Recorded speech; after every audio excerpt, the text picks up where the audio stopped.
Go ahead, bro. What's the Lord done in your life? Just this morning when we're doing that. This is our youth pastor, by the way.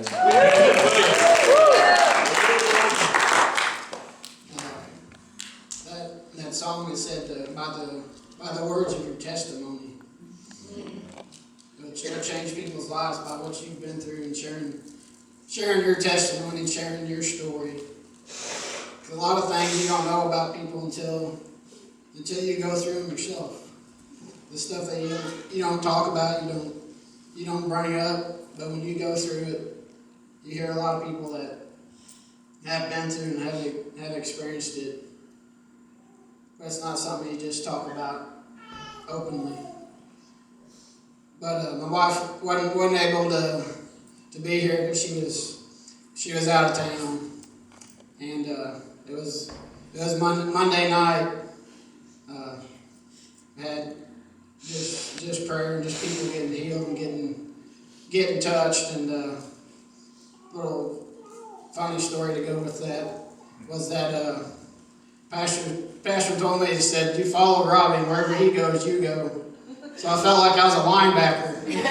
Wherever he was going, I was like spying him, following him, moving people out of my way, trying to get so people, if they fell, I could catch them. I'm trying to get through and walk them through. It's just kind of, that's what I felt like. He would go over here, and I'd go all the way over there, and then he'd walk back over here, and I'm trying to get through the crowd, making sure I was... He's fast too, man. Yeah. So if I knocked into you that night, I apologize. I had to get to where I was going. But it's something that we've struggled with for almost 10 years now. All right.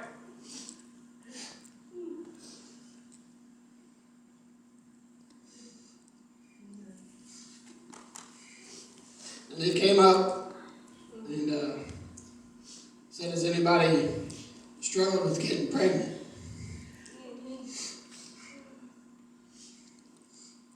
And of course, I ran over there, and people probably thinking, "Well, you're a guy." You're a guy. No wonder you can't get pregnant, you're a guy.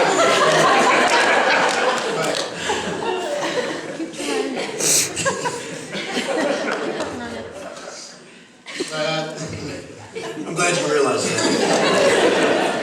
But it was just, I don't even have words to describe it, because I was doing that, helping out and doing that, and then at the end he said that, if you've struggled with having children, and I went over there, and some other people that didn't know they were struggling, that was going through the same thing.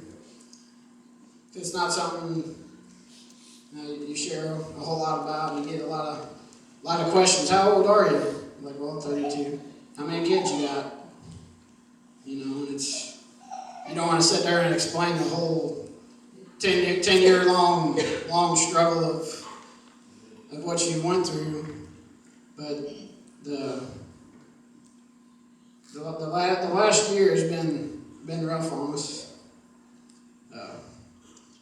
Surgery after surgery.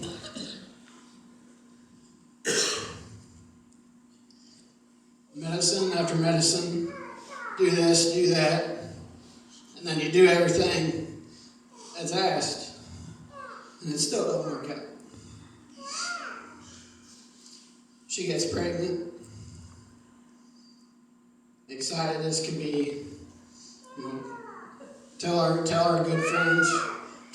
Call Pastor in there. When you call a pastor in for a meeting, he's probably wondering what the heck is going on. Why is he want me in there? But told him, we was pregnant, and the office roof that about had an indentation of my head in the ceiling from how excited he was.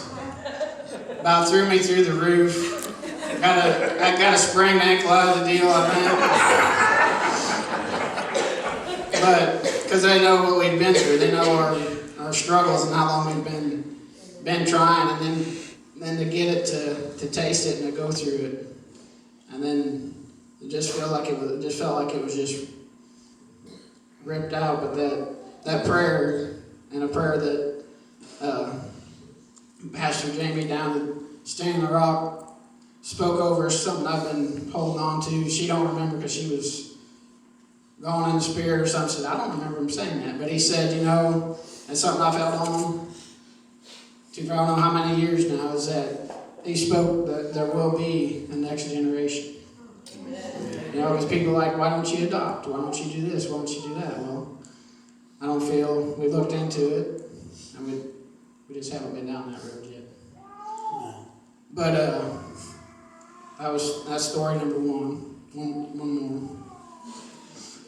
But something I've been praying for is for tongues and to be filled, and I've prayed for, I don't know how many times I've prayed and asked to receive and this and that. And Tuesday night, had people come through, probably, I think it was at least 3 or 4 people standing there that went through that prayed, and they kept saying, just like hit my chest, it's right there.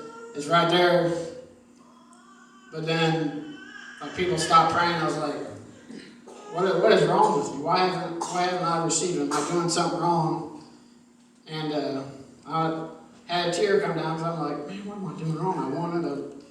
I went up to Pastor Brian and talked to him, kind of explained what was going on, and he said the same thing. It's right there. I'm like, I know. I've had 3 people just tell me that. I want it to come out, but I don't know how to get it.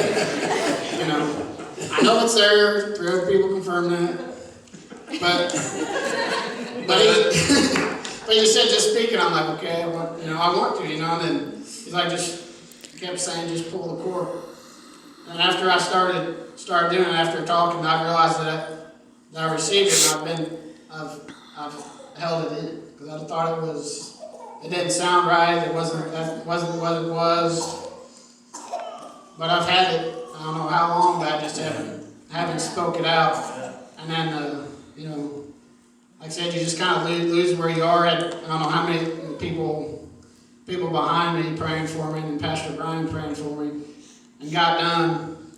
I shared with a couple of people. It just, like, not only understand it, when I stand up here, my feet are killing me, my back are killing me, and I didn't feel anything. I didn't feel that pain. I told him, I said, I just feel like I'm on a cloud.